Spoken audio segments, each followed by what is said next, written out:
第8章第1节，上帝记得挪亚甲一切的活物，以及甲伊伫大船一切的情事。上帝予风吹地，水就渐渐消失，深淹的水源甲天的空隙拢关密，天年的雨也煞，水对地上直直退。150日后，水就渐渐消。7月17日，船看伫阿拉涅的山，水果渐渐消，直直到10月。10月初1日，山头才出现。过40日，挪亚开伊所做大船的窗仔，放一只乌鸦出去，乌鸦飞来飞去，直直到地上的水礁。伊阁放一只鸡仔出去，要看水对地上退下袂。总是钱仔找无歇脚的所在，就倒转来大船挪亚遐，因为遍地面也有水。挪亚伸手指伊，掠入大船。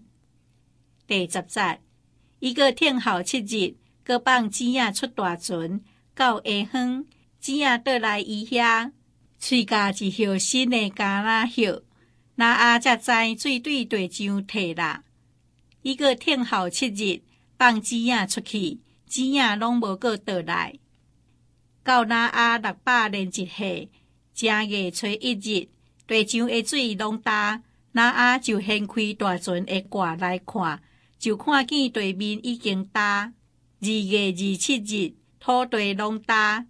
上帝对挪亚讲：你甲你的某、你的囝、你的新妇，拢着出大船，伫你遐见有肉体的活物。就是白鸟、精星，甲一切所伫地上的虫拖，拢着带因出，互因兴旺伫地呢，生炭真多。对迄点，挪亚甲伊的囝、伊的某、伊的新妇拢出来，一切的走兽、一切的虫拖、一切的白鸟，见那地上所有的动物，各照伊的族类，也拢出大船。第20节。挪亚为着耶和华起一座坛，对逐样清气的精星、逐样清气的白鸟，出来献伫坛顶做烧祭。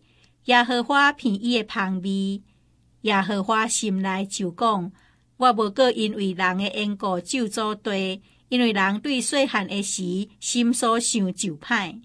我无要照我所有行的，阁袂各种的活物。地枵伫地的时，灾症收成，寒热，冬天、夏天、日暝拢无歇。